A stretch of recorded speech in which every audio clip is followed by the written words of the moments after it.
November 1942. An armada of 200 British and American ships appears off the coast of North Africa. Operation Torch is about to begin.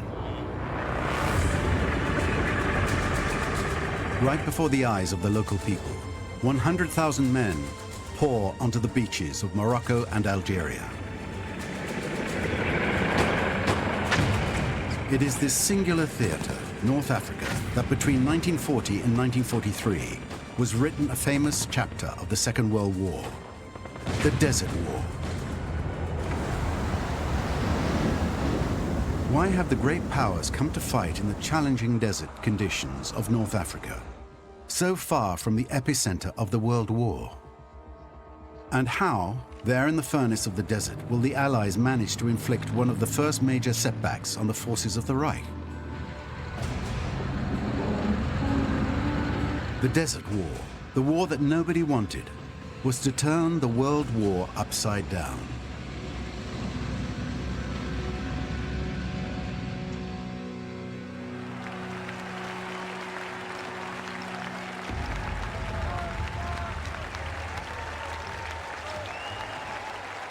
It all begins with a big gamble by a little dictator who dreams of greatness, Benito Mussolini.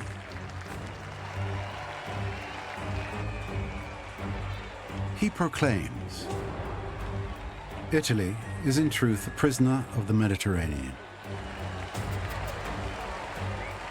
Il Duce wants to restore the splendors of the Roman Empire. He dreams of controlling the Mediterranean Sea and expanding his empire into Africa. Mussolini is suffocating in an Africa dominated by the old imperial powers, France and the United Kingdom. The modesty of his own empire is a very sore point. In the east, it controls only Somalia, Ethiopia, and Eritrea. In the north, Libya was conquered by iron and blood. Italy's victory was won back in 1912 by means of multiple massacres and abuses.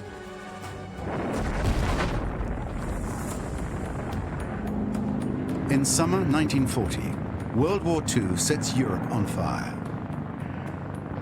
After taking over a part of Europe, the Third Reich troops overrun France in a few weeks. England, under siege, fears succumbing to the Nazi threat as well. German and Italians, united under the Axis banner, are in a position of strength.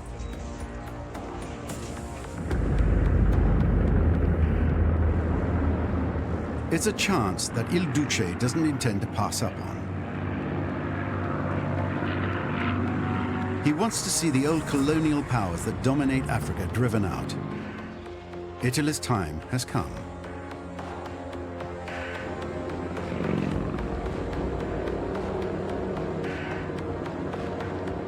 From Libya, he orders his troops to enter Egypt, a kingdom controlled by Great Britain.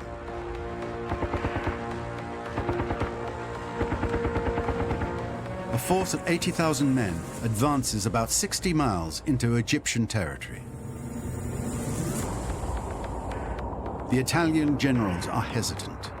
In their eyes, their army is under-equipped and not ready for such an adventure.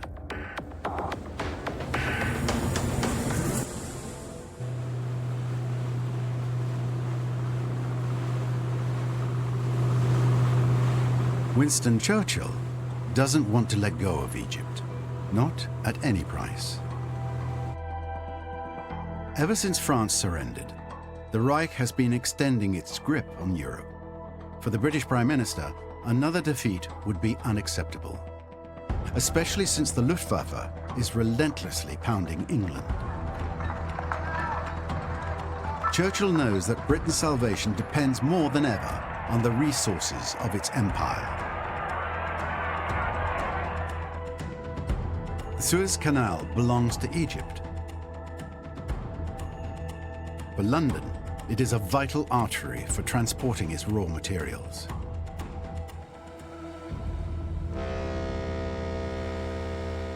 For Churchill, it's a very serious situation. So the old bulldog sounds the alarm and mobilizes all the Commonwealth's resources. Thousands of Australian, New Zealand and South African soldiers flock to Cairo and join the British. These men left their families and their jobs to come and fight in the desert sands.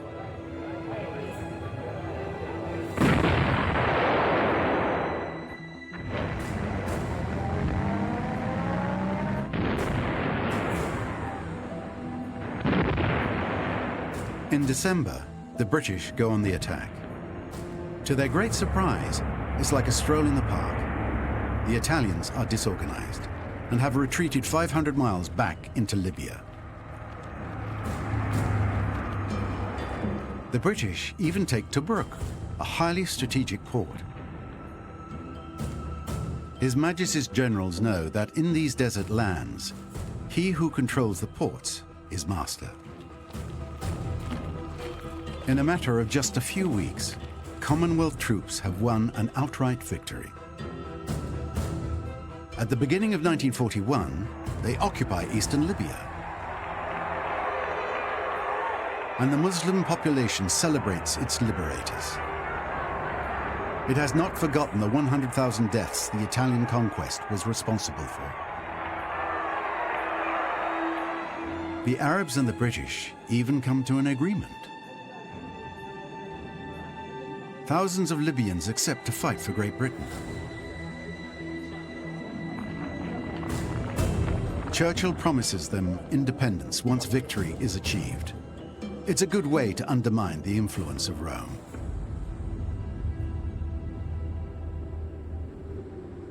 Il Duce was yearning for glory, but now reaps nothing but shameful defeat.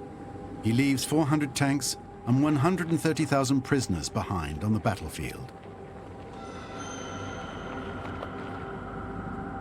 Mussolini wanted to impose his law in Africa. Now he has to call for help.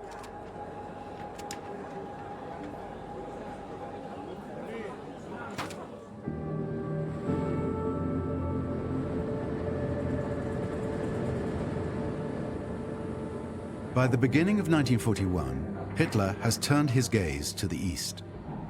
Along with his generals, he's devoting himself to his great project, Operation Barbarossa, the conquest of the Soviet Union. In his eyes, his victory will be sealed out there on the Russian steppes.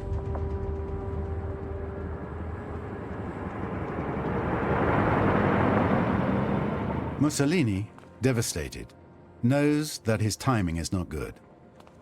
But he needs his allies' help if he's not to lose Libya entirely. Such a humiliation would ruin his reputation. On the strategic plan, Hitler considers North Africa as a secondary theater of operations. But he fears that a weakened Mussolini will lose his grip on power. The fall of Il Duce would threaten the security of the southern flank of his European fortress. He agrees to help his ally, but on his terms. Any German intervention must not, under any circumstances, disrupt its operation in the east, which is expected to be launched in just a few months.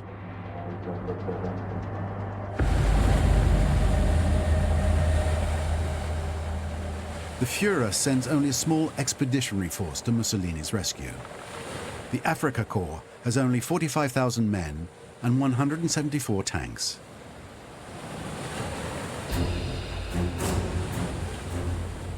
It lands in Tripoli, the capital of the Italian colony.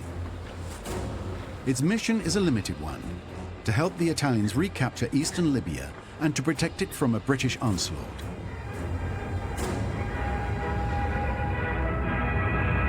But the real game changer is having General Rommel at the head of those troops. At 49, Rommel is young for a general, but he's the Führer's favorite. He arrives in Tripoli trailing clouds of glory from the French campaign. Officially, Rommel is under Italian command, but he's ambitious and has no intention of playing a supporting role. In Africa, Rommel dreams of glory, even if it means disobeying his superiors.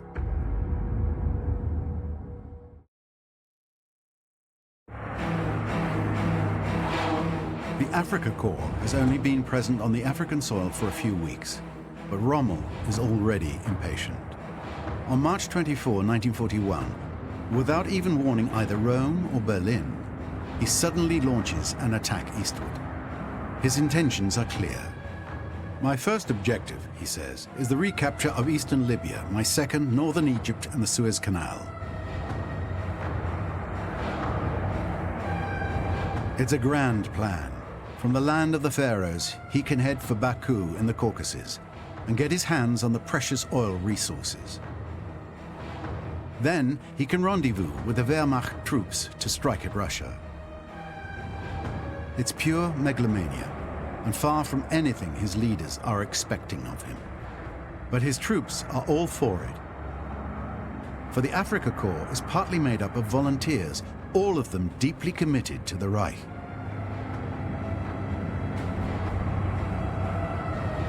North Africa provides Rommel with the ideal setting to rehearse it all. On these vast expanses, his panzers can get up to full speed. His technique is to push straight ahead and not worry about his flanks or his rear. He counts on the element of surprise and on his own intuition. And that's what's earned him the Führer's admiration.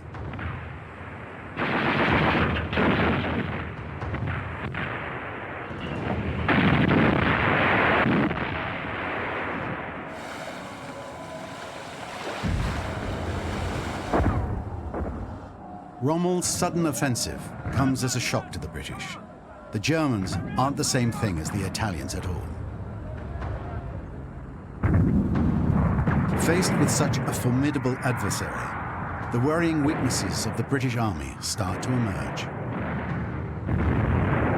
The men are undertrained and their equipment is dilapidated. As the British Dr. James Graham observes, the Afrika Korps is wreaking havoc. It was a blitz. We were devoured. The whole area was marked by smoking remains, bodies scattered around, some living, some not. Our principal task was to relieve suffering. There was little room for sentiment. Interment being carried out near the fatal spot by a man's comrades, enemy permitting.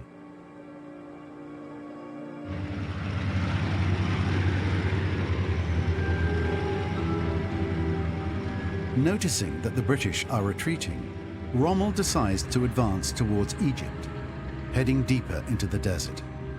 He's well aware that he's now disobeying orders. To his wife, Lucy, he confesses, "My darling Lucy, we are attacking with remarkable success.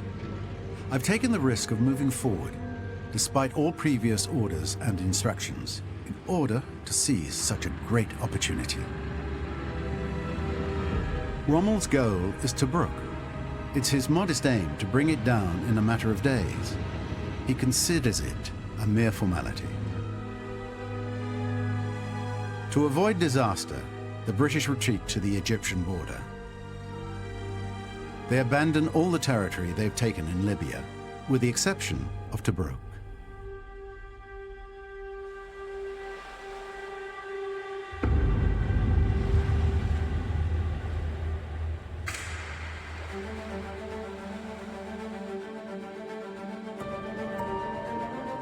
Tobruk is defended by 25,000 Commonwealth soldiers. Their supplies arrive by sea. The British will never leave this deep water port to Rommel. If it were to fall into his hands, he'd use it to supply his own troops, which would allow them to advance into Egypt.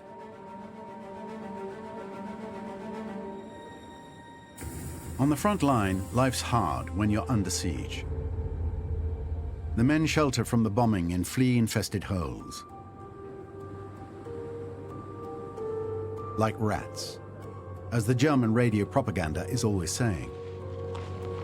So they defiantly refer to themselves as the Tobruk Rats.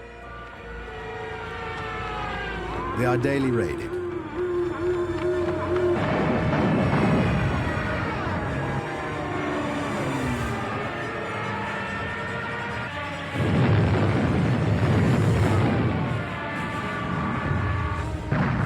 For the time being, Tobruk's still holding on.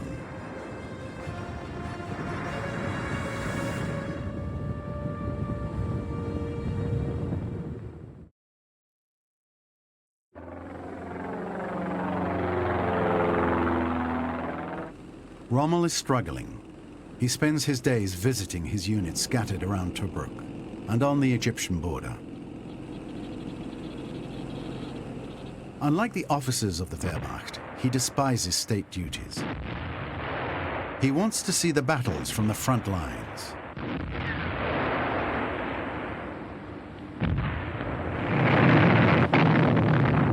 And tirelessly keeps ordering his men to break through, whatever the cost. German Lieutenant Robert Witzke is fighting on the front line. He writes to his wife, "Dear Inge, every day there are attacks. We can only ask ourselves every day who is still alive from the comrades. Many are dead, but even more are wounded. Inge, keep thinking of me."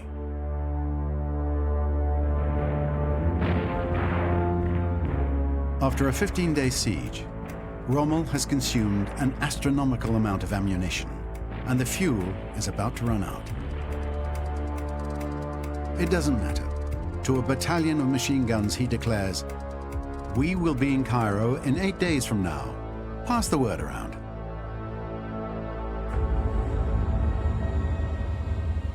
Rommel is waging an overly ambitious war without a care for one decisive element: fuel and supplies.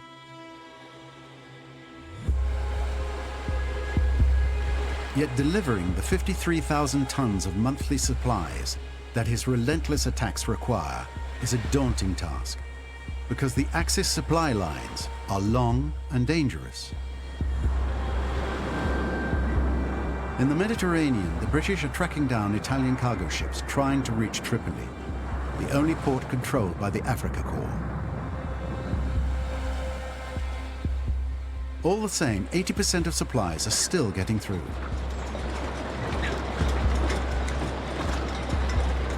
Petrol, water, food, ammunition. Every day, once unloaded, the supplies have to reach the front. It's quite a challenge.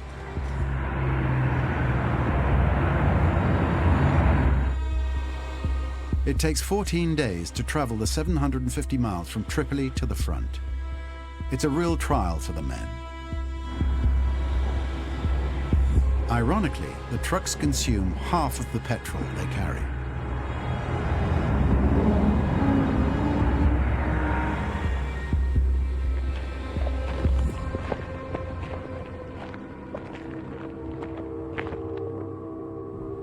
Rommel is impatient with all these logistical constraints. He exhausts his troops and fails to take Tobruk. His attitude costs the lives of 53 officers and 1,200 men.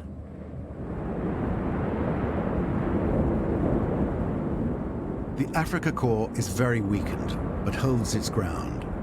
It's far from its bases, though, and difficult to refuel. It is dangerously exposed. A counterattack by the enemy might well destroy it.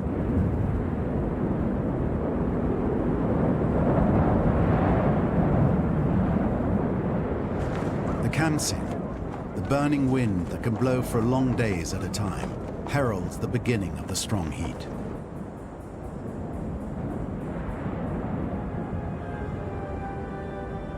From May to October, it is impossible to fight between 12 a.m. and 4 p.m. In daytime, the heat is overwhelming. At night, the cold is glacial. Lieutenant Witzke survived the hell of Tobruk, and now he's facing fresh ordeals. In June 1941, he confides to his wife. "Hot is not the word. For the past 10 days, we've had 58 to 60 degrees in the sun. I've already lost 20 pounds. If they don't get us out of here, it'll drive us all mad. The biggest problem was water, laments another soldier. Drinking, always drinking. That was the be-all and end-all of our desert existence.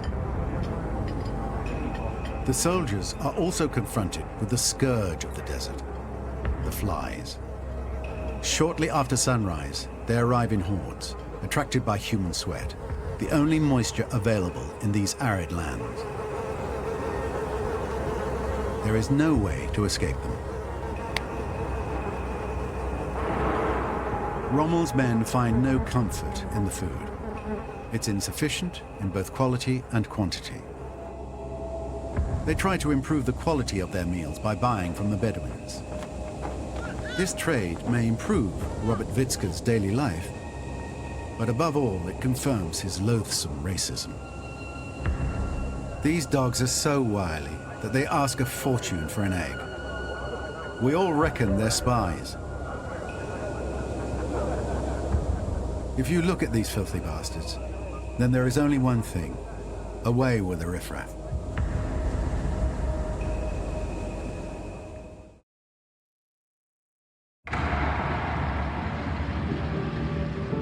At the height of summer in the Libyan desert, the crushing heat immobilizes the armies. While the men of the Africa Corps suffer from the lack of supplies, opposite, in the British units camped on the Egyptian border, it's depression that's tormenting the men. They have been living in isolation in the desert for 8 months now and have no way to distract themselves. Overwhelmed with boredom, a soldier writes in his diary, "Every day it's the same old thing. The desert's everywhere. It drains your spirit. There's nothing here to look at, nothing to listen to. The only thing that keeps us holding on is thoughts of home."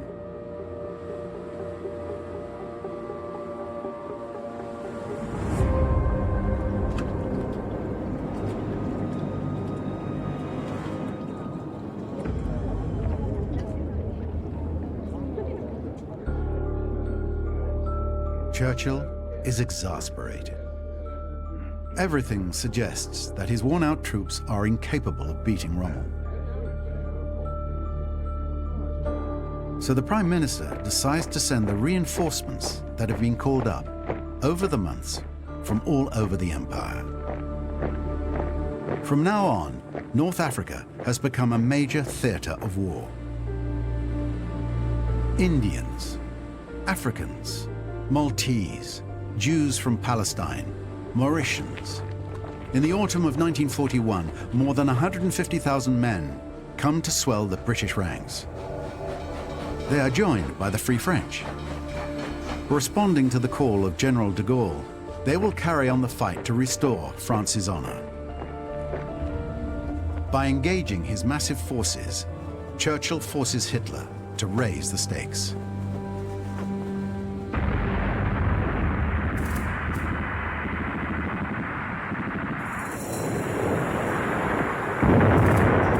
Nearly 2,000 miles from the burning sands of Africa, the great offensive against the USSR is entering a decisive phase. At temperatures of -22 Fahrenheit, the Wehrmacht are trying to take Moscow. At the very moment when the East is taking up all his attention, however, Hitler decides to send reinforcements to his protégé. He can't afford to lose North Africa.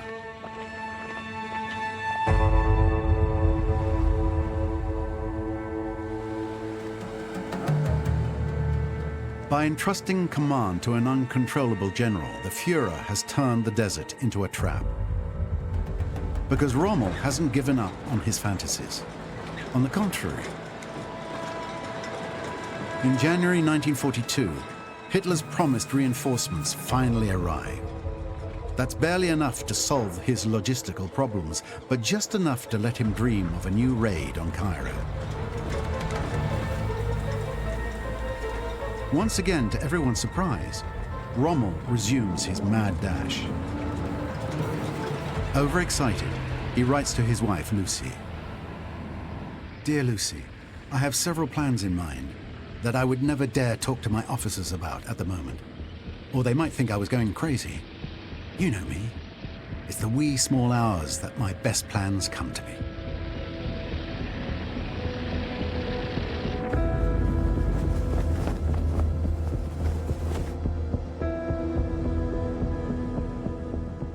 There is no guarantee that the British will be able to stop it.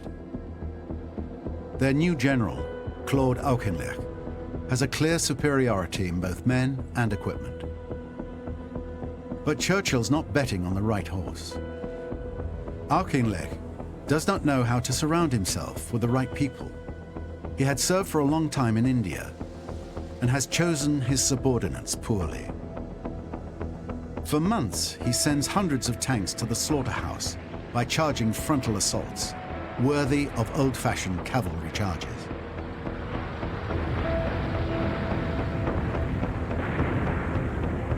In May 1942, Rommel tries an unprecedented and very risky maneuver to put his enemy out of the game. He decides to bypass the defense line protecting Tobruk in order to catch him from behind and crush him. But in a remote area, he comes across an unexpected obstacle, Bir Hakeim. It's a position that the Free French under General Koenig have been holding on to. Just a handful of them, 3,700 men. Despite the deluge of fire unleashed by the Panzers and Stukas, they managed, by their heroic resistance, to block the Afrika Korps for 15 days. The British, grateful, salute the exploit. Thanks to the precious hours gained by de Gaulle's men, Auchinleck's 8th Army, in the midst of a debacle, has avoided being surrounded. It withdraws its troops behind the Egyptian border, but, for the second time, abandons the east of Libya to the enemy.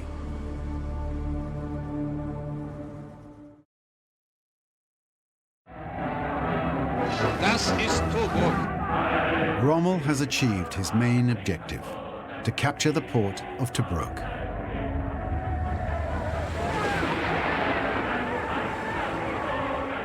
Robert Witzke plays a leading role in this victory. Our battalion, he exults, had once again the honorable task to form the lead. Jesus Christ, Tobruk is ours. It's still hard to believe.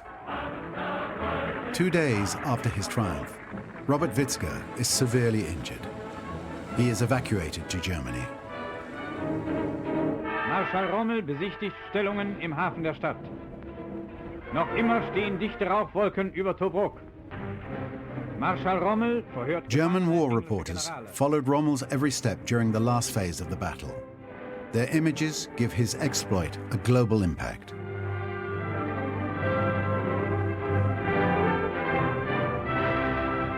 The Desert Fox myth has begun. And while the cameras are all focused on Rommel, they're careful not to film the vendetta of the Italian settlers. The Arab people chose the British camp. They pay the price. The looting and the murders are multiplying. One Italian rejoices. No sooner had the English fled than any Arab we found got a bullet in the head or a grenade in the stomach. Our soldiers are here now, finishing the job.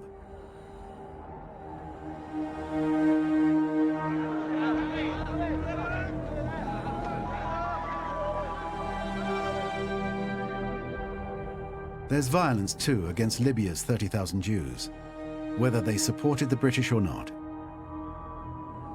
Fascist racial laws have previously been applied only mildly to these Italian citizens. But military setbacks provoke a radicalization of the fascist regime.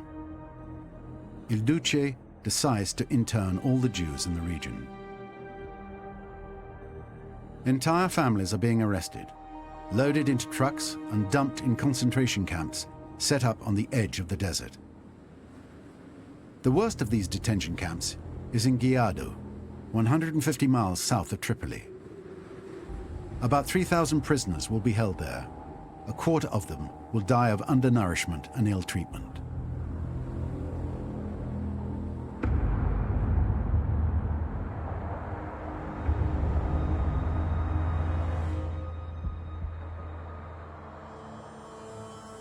The disaster of Tobruk strikes Churchill as he meets Franklin Roosevelt at the White House. It is one of the heaviest blows I can recall during the war. Defeat is one thing, disgrace is another. Churchill's way of ruling is openly questioned. The British don't trust their Prime Minister to lead the war anymore. As Mussolini did with Hitler, Churchill must now win the support of his ally. His political survival is at stake.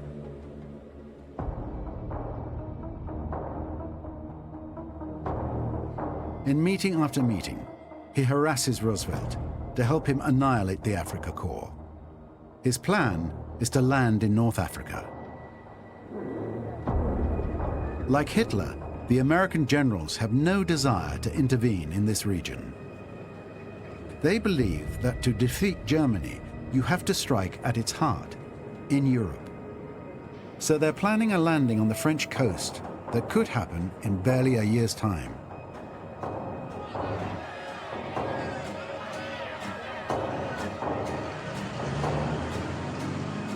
To convince his host, Churchill insists that it would be harmful to remain inactive for a year, with public opinion in the US impatient and hungry for victories. It's an argument that doesn't leave the American president indifferent. And it's true that he is soon to face elections.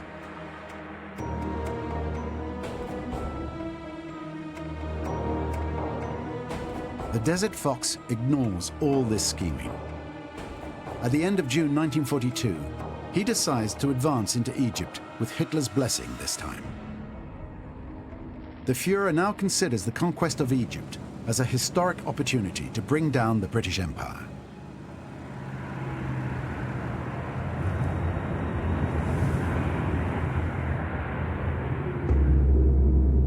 El Alamein is a small railway station on the Egyptian coast. Nobody could guess this lost place will soon go down in history. Yet this is where the British will change the course of the war. Claude Auchinleck has chosen this position so as not to be surrounded again by the Desert Fox. It has impassable obstacles on every side. The sea to the north, a vast area of soft sand to the south. In July 1942, Rommel launches what he hopes would be a decisive offensive at El Alamein.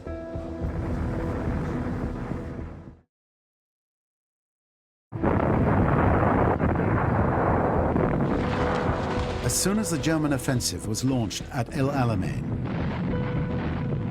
things go very wrong for the British soldiers. Over the past year, they suffered defeat after defeat, despite their superior numbers. The inept strategies of their leaders and their fear of Rommel have undermined their resolve. In his field hospital, Dr. James Graham is seeing a flood of soldiers, all wounded and unable to continue the fight. He discovers that some would rather mutilate themselves than go back to the front line. The tricks used was to break up a rifle cartridge and swallow the explosive, a poison for the liver. After a few weeks in hospital, there's a chance you might get a non-combatant job. In the summer of 1942, Auchinleck sees his men surrender in droves to the enemy. Such defeatism is unacceptable. He calls for the reintroduction of the death penalty for deserters. Auchinleck managed to contain the Axis offensive, but falls into disgrace. He is held responsible for the collapse of his troops' morale.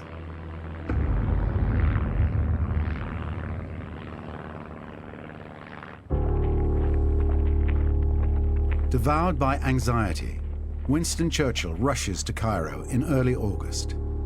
He abruptly dismisses Claude Auchinleck. To replace him, he opts for General Bernard Montgomery. Churchill finds him proud, but he chooses Montgomery because he has a precious quality, an immense self-confidence that he is able to communicate to those around him. James Graham is attached to Montgomery's headquarters. He sees him scrambling to cure the ailments that plague his men. Montgomery is out every day. He goes assiduously around all the units to introduce himself to the soldiers. Never before has a commander done that. Montgomery's message to his troops is simple but firm. The defense of Egypt lies here at Alamein. Here we will stand and fight. There will be no further withdrawal. Clearly, under him, they'll not give an inch of ground to Rommel. James Graham confirms it. That was enough to earn their loyalty. Everyone likes to be on the winning side.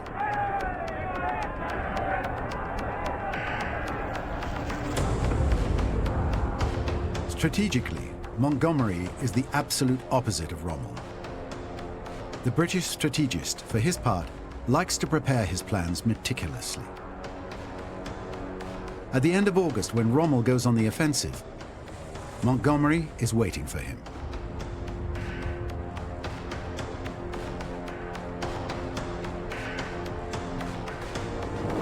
Rather than gamble on an unlikely decisive battle, Montgomery decides to wear his opponent out.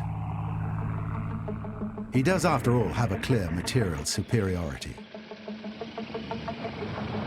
My plan is to contain the enemy's tanks while we carry out a methodical destruction of his defensive system. The enemy will be cut from his supplies.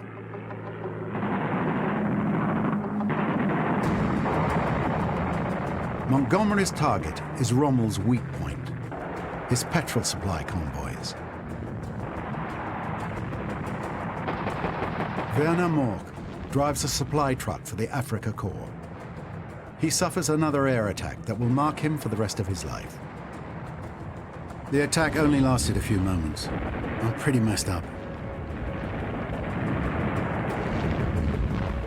Ever since I've been overwhelmed by a mindless sense of panic. It's with me now. The war in all its cruelty, all its horror. Montgomery's wear and tear strategy has paid off.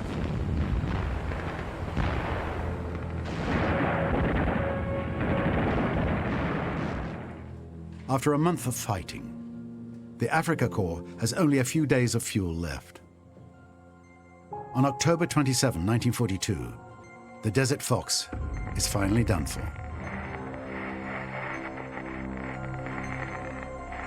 British intelligence intercepts a German message indicating the imminent arrival of 2 Italian tankers in the port of Tobruk.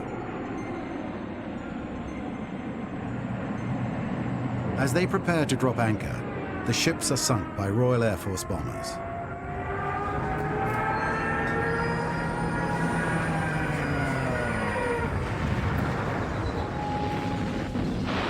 So, due to a lack of fuel, Rommel can simply no longer afford to act.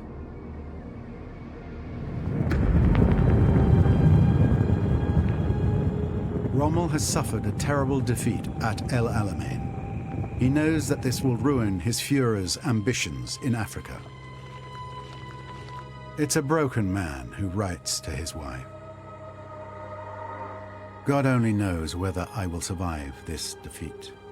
If I never return, I would like from the bottom of my heart to thank you and our son for all the love and happiness you have brought me.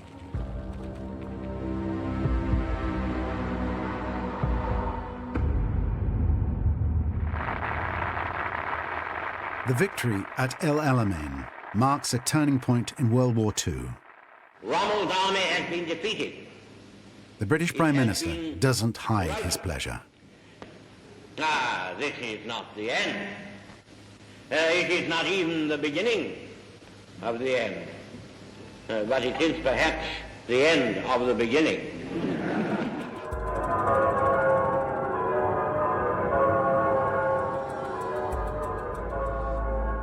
Churchill gloats. He knows that the Reich's days in Africa are now numbered.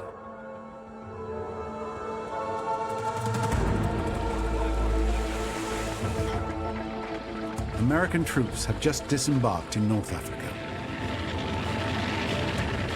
On the beaches of Morocco and Algeria, two French colonies.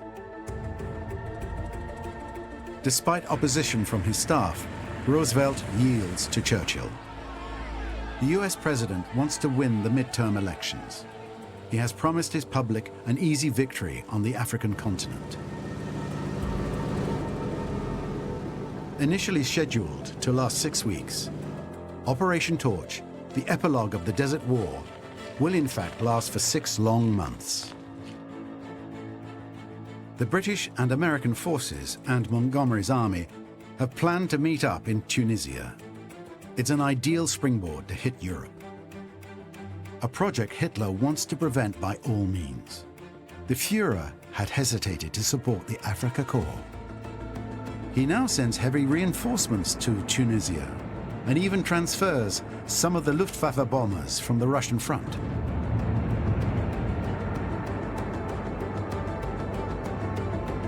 The ferocity of the fighting dulls the Americans' enthusiasm, especially since their first clash with the Wehrmacht in February 1943 in Kasserine. It was a disaster. But that terrible baptism of fire has toughened them up. Now the battle-hardened American forces can join up with Montgomery's British army.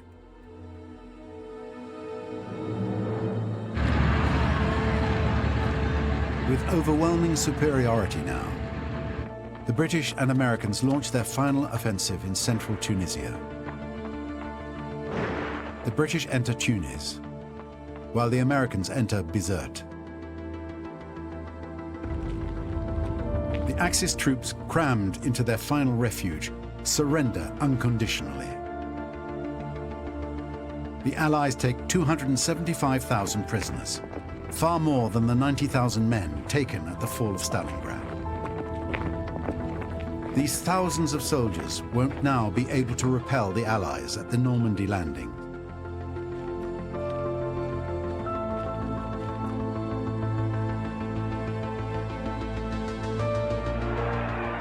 And so ends the Desert War.